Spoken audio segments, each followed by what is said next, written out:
Howdy, and welcome back to Wild West Deep Dives. This is our third episode into our deep dive into the life of Seth Bullock. I know I said last week that this will be the final part, but I'm sorry, I lied. There will be a fourth episode next week, and I promise that'll be the last one. I didn't want to rush to the conclusion.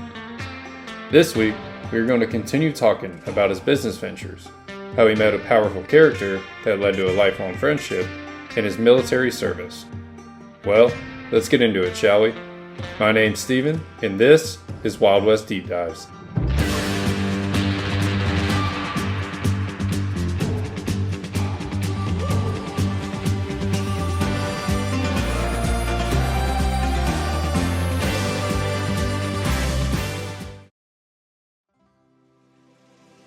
To put into perspective all that Bullock was involved in, he was simultaneously owning and operating the Starr & Bullock hardware stores in different locations, the S&B stock farm, the Merchants National Bank, and the Iron Hill Company. In the summer of 1886, disaster had struck the stock farm. The Black Hills was suffering an extreme drought. Though he was growing alfalfa, he was still required to buy extra feed for his cattle. Then in the winter of 1886 and into 1887, snow and ice covered the landscape. Ranchers of the Black Hills had reported a loss of 75% of their cattle. The S&B ranch did not report their total losses of cattle. However, they did report that they had lost their prize horse, Williamsburg. One day, after returning from the ranch, Bullock remarked, quote, "His cows froze standing up, but with a warm wind, they thawed out and returned to grazing." He went on to speculate that he could freeze his stock every fall and lay carcasses away until spring. This shows how Bullock always stayed calm in every situation. Even when disasters seemed to be coming from every direction, he held strong and continued to work. Financial troubles were following Bullock everywhere, and cash flow issues began affecting his businesses. In 1885, the Lawrence County tax records show that Starr & Bullock didn't pay their property taxes. Unfortunately for Sol Starr, his money went wherever Bullock went. But it seemed that Sol Starr was investing less on whatever business it was in and more on the man himself. Starr and Bullock were partners, and they trusted one another. If Bullock believed in it, Starr did too. With the struggling times, the duo turned into a trio. In 1886, the partners added a man named Fred Eccles to their enterprises. In 1887, they partnered with another Deadwood hardware store, though the store kept the name Starr & Bullock. Bullock also attempted to make some changes to the S&B stock farm. He began selling Alderney cows, which, side note, they seem to be extinct now. If they aren't, you have information. Please email me. I am genuinely curious. wildwestdeepdives@gmail.com. Now back to the topic. He also became more aggressive in the horse business. In September of 1887, the ranch held its first annual horse sale at the Deadwood Fair. They advertised 2, 3, and 4-year-old colts suitable for harness racing. Bullock stated, quote, "Any one of these colts can win this fall in his class the amount that he will sell for." The following summer, they shipped 12 horses to a breeders' expo in Chicago to sell as, quote, "blooded stock." He made a dramatic show for the horses, decorating the rail car with streamers, flags, and a large banner stating, quote, "Black Hills Flyers from S&B Stock Farm, Deadwood, Dakota." Bullock then purchased more horses to strengthen his bloodlines. Though not all went well when a valuable stallion from Kentucky died after just 1 year in the West. But he didn't give up, and he bought, sold, and raced horses into 1891.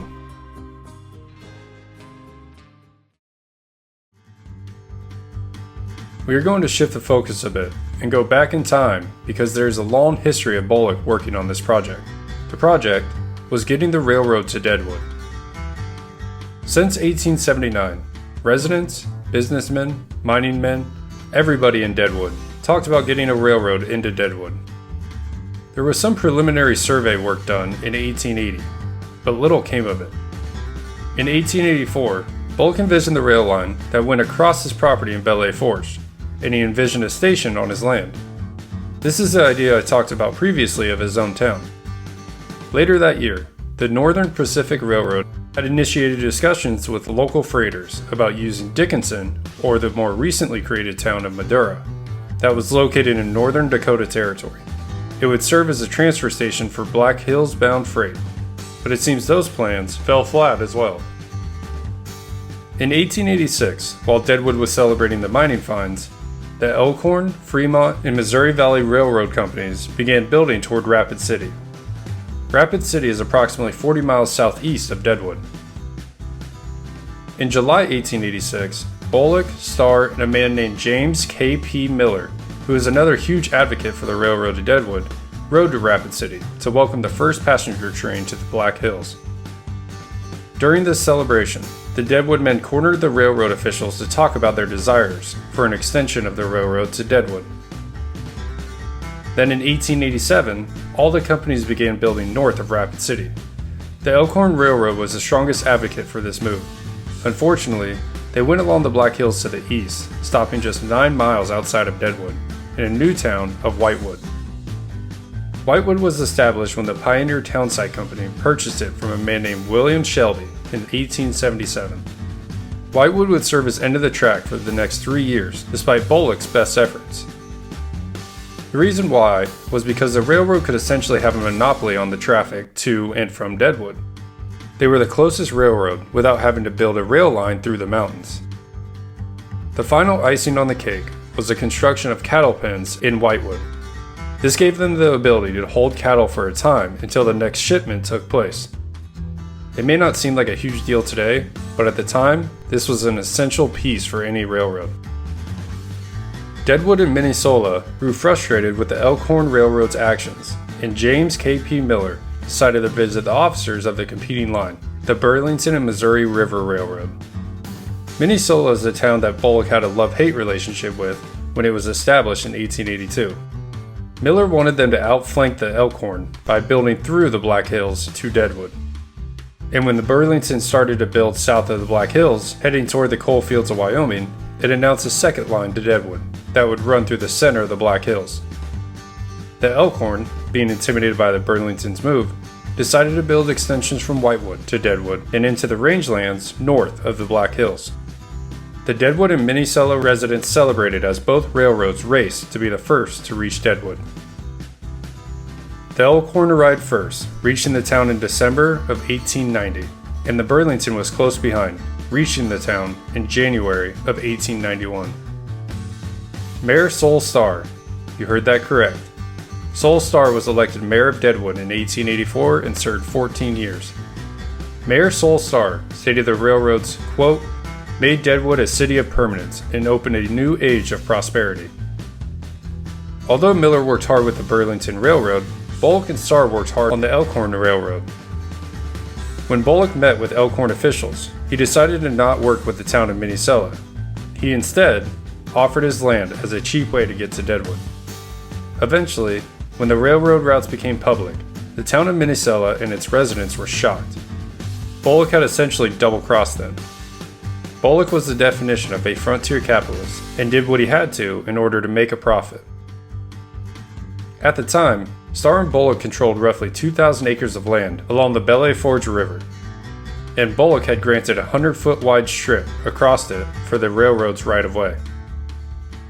However, Miller stepped in on the side of the Burlington Railroad, saying that the 100-foot wide strip would cause the channel of the Whitewood Creek to be narrowed to smaller than 50 feet, which after the flood of 1883, a council had determined the channel needed to be at least 50 feet wide.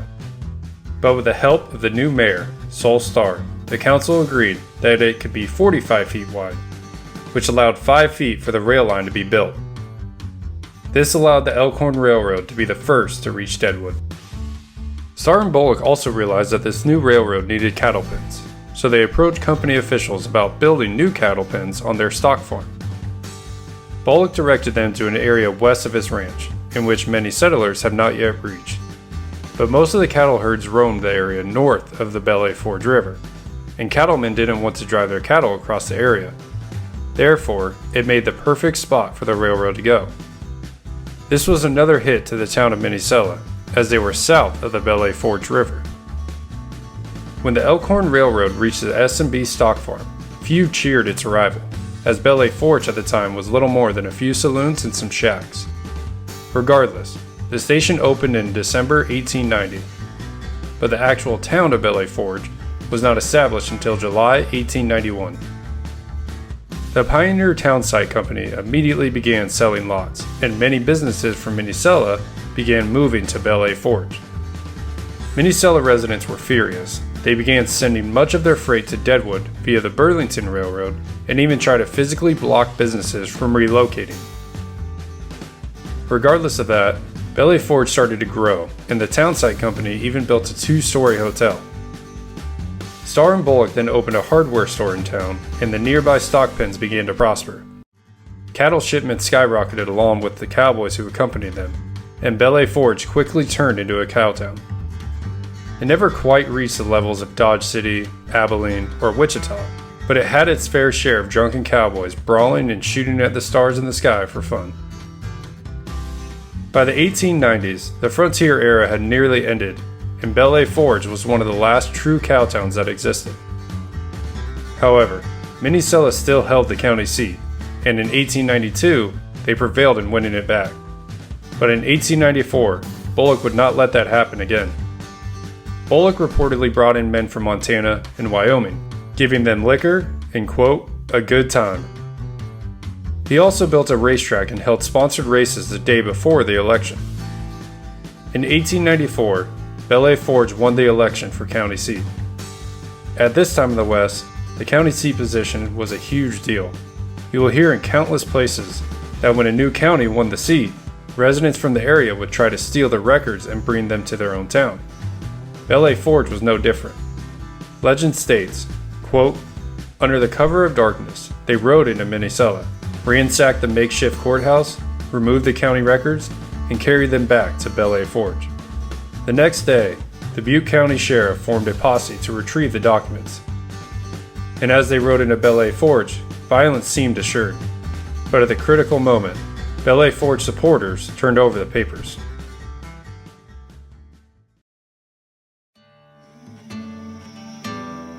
We will now shift into the more personal life of Seth Bullock and talk about his family a bit.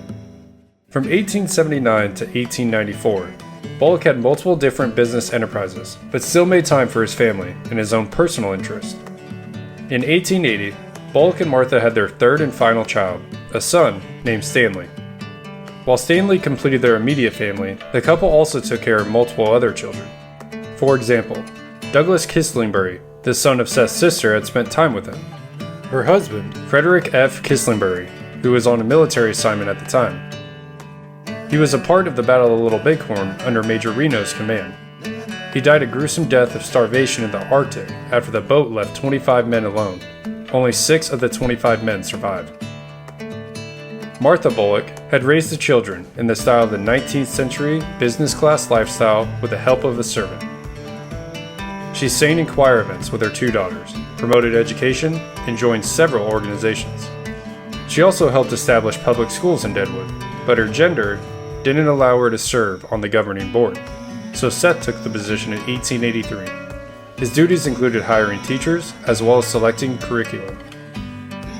In 1889, Bullock and 60 other, quote, old-timers gathered to organize what they called the Pioneers of 76. The group's goals were to collect information on Deadwood's early settlers, as well as gather the biographies of Black Hill's founders, and help the original pioneers who had fallen on hard times. Bullock served as president of the society from 1890 to 1892. Throughout much of the 1880s and into the 1890s, Starr and Bullock focused on their own separate interests. Starr was focused on being mayor of Deadwood. He had also been elected to represent Lawrence County in the state legislature and running the new flour mill. Starr would help out with the hardware stores and the stock farm, but the railroad wasn't just about helping Bullock. Starr also recognized what it could do for Deadwood and its permanence. But by 1893, Starr began selling his interest in the hardware store back to Bullock, and in early 1894, he transferred the holdings to the land along the Belay Forge River, and after 18 years of partnership, it ended in 1894. That being said, Starr and Bullock remained close friends. In 1892, a man who was serving as federal civil service commissioner was traveling from his ranch near Medora to Deadwood. When the man and his companions crossed the Belay Forge River, they came upon a suspicious Seth Bullock. The man admitted himself that his party looked out of place, stating, quote, exactly like an outfit of tin horn gamblers. But once they exchanged introductions and Bullock heard of the man's occupation, conversation turned friendly. This exchange led to a friendship for a lifetime. The man's name was Theodore Roosevelt. There's a legend that Bullock and Roosevelt met prior to 1892. That in 1884, while Bullock was bringing in a horse thief named Crazy Steve into Deadwood, remember, he was still U.S. Deputy Marshal, and while on the trail, he ran into Theodore Roosevelt, who was Deputy Sheriff of Medora. He was also chasing the horse thief. When they encountered one another, they decided to share coffee and beans over the tailgate of a chuck wagon. Unfortunately, there isn't much truth behind this, but it is a great legend. Roosevelt was always vigorous and loved adventure. In 1883, he came to the Badlands of Dakota Territory to hunt buffalo. He was so taken back by the western frontier that he bought a ranch in the region.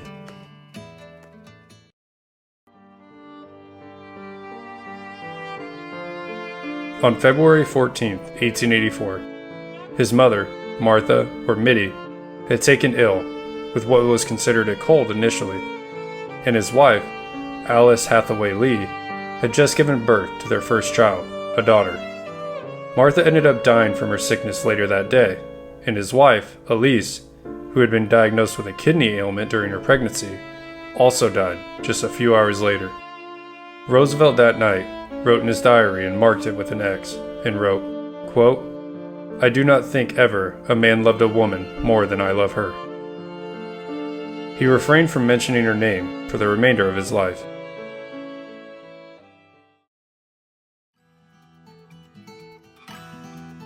Roosevelt went west to his ranch.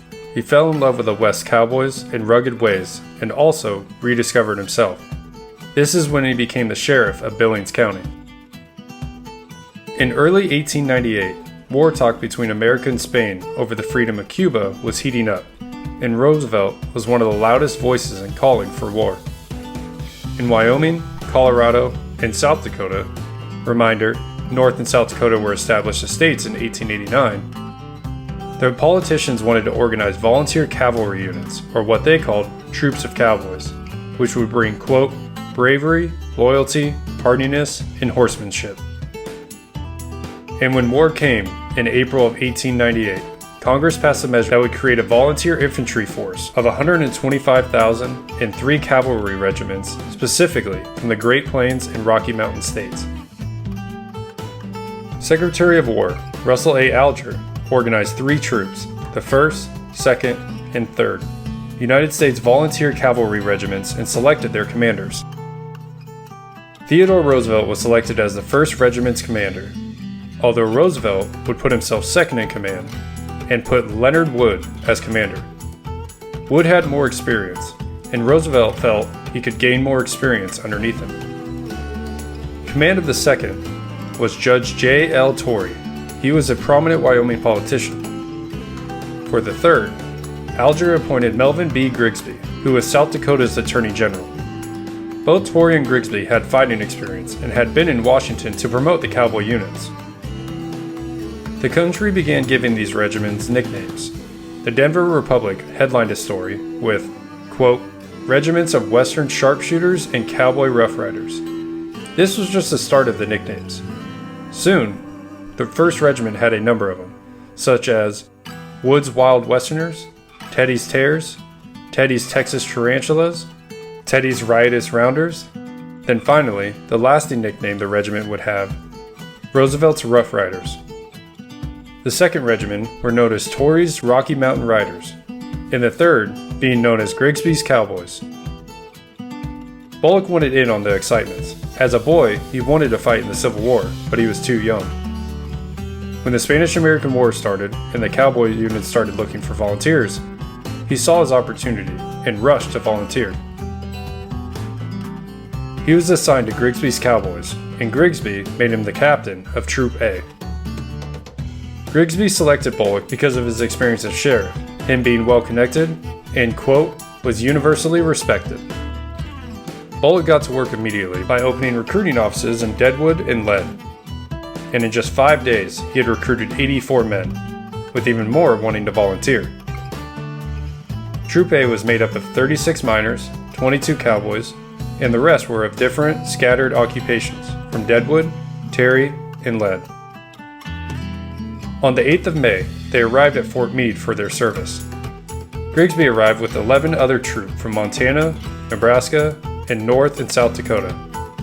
By the end of 1898, he had nearly 1,000 men. Bullock was 51 years old at the time, but people described him as, quote, muscular and as straight as an arrow, a magnificent type of the far western soldier. But reports indicate that Bullock failed his physical examination. Medical examiners refused to allow him to serve because of it. But according to a man named William Remmer, with the help of the United States Senators Richard F. Pettigrew and James H. Kyle, they had somehow fixed the exam results, and Bullock was allowed to serve. Did this really happen? I have no idea. I really couldn't find much info on it. Regardless, after 2 weeks of training at Fort Meade, Troop A, Troop C that was from Belay Forge, and Troop D that was from Sturgis, boarded a train for Chickamauga, Georgia. The three troops were known as Grigsby's Black Hills Cowboys. There were nearly 250 men, and they saw themselves as true Americans, transformed and hardened by the frontier, and were confident that they would whip the Spanish.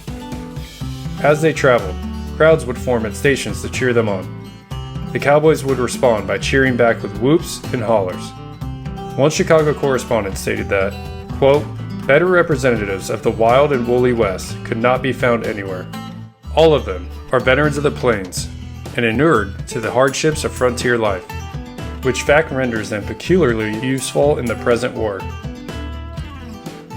On the 1st of June, they arrived at Camp Thomas in Chickamauga. The camp had around 40,000 men, and they drilled and trained while they wait for their horses, uniforms, and their orders. But camp life proved to be miserable. It was unhealthy, boring, and unbearingly hot. The cowboys began to write letters back to Deadwood newspapers describing the camps, talking about the troops' virtues and the belittling actions of the infantrymen. Camp life was boring, and therefore the infantrymen began acting out, and Bullock and his cowboys began enforcing the law essentially. Here are some examples of this. On one instance, when Bullock's men saw infantrymen harassing women from the Salvation Army, the cowboys stepped in and roughed up the soldiers, escorting the ladies to the train, and saw to it that they were no longer insulted.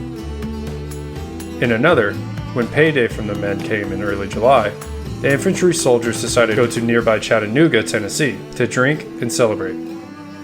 Fights then erupted, and Bullock stepped in to shut them down on 2 different occasions. In the first instance, there were a big group of men fighting, and Bullock grabbed the 2 most rowdy fighters, turned them over to some of his cowboys, and ordered the rest to disperse. The second was on the following night. The fighters returned and started arguing. Bullock, quote, threatened to turn all hell and the cowboys loose on them in a minute if quiet was not restored. He then arrested a few of them and sent them to jail.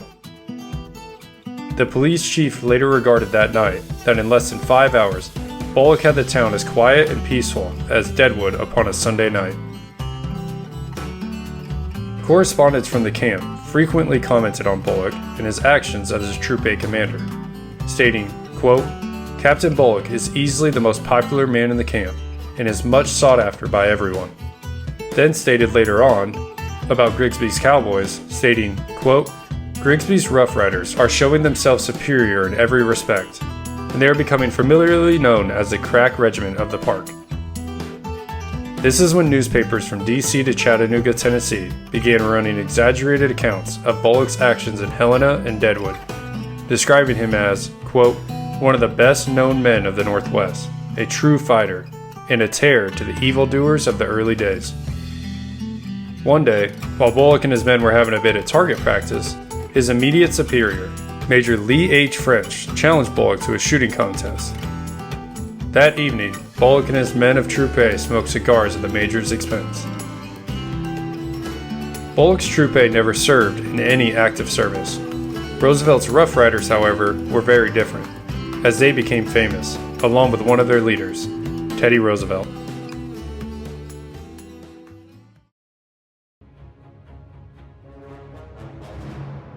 According to the National Park Service website, Roosevelt's Rough Riders participated in two important battles in Cuba.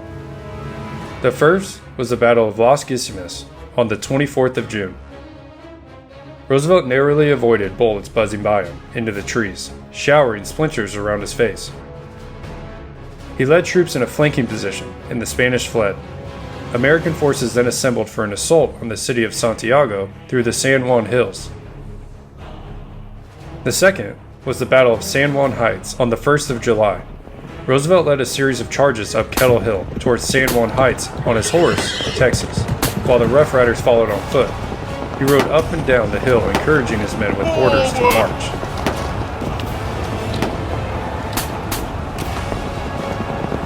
He killed one Spaniard with a revolver salvaged from the Maine.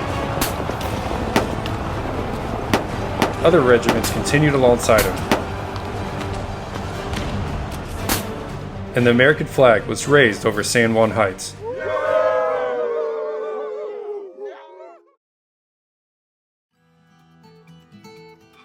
Many of the volunteers from the Black Hills saw their military service as a complete waste of time. But for Bullock, it led to a new chapter in his life. From 1898 on, he built off his military experience. National newspapers had described Bullock as a no-nonsense pioneer and a man of the frontier. For years, the Eastern press described him as, quote, a foe to the Indian and the desperado, and that he shot himself into fame.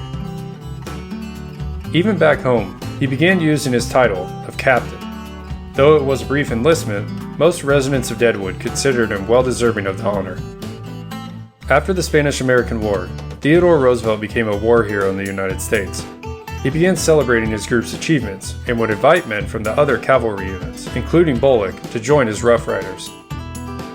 When Roosevelt began entering national politics, Bullock began doing whatever he could to help Roosevelt, personally and politically. Roosevelt's son Kermit would report years later, saying, quote, Seth Bullock was a hero worshipper, and father was his great hero.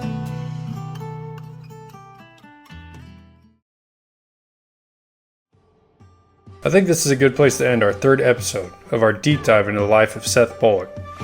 Next week will be the final part, I promise. There's just so much to cover, and I didn't want to rush the end of the series. So I'd rather do two shorter episodes than one longer one in which I'm rushing the conclusion.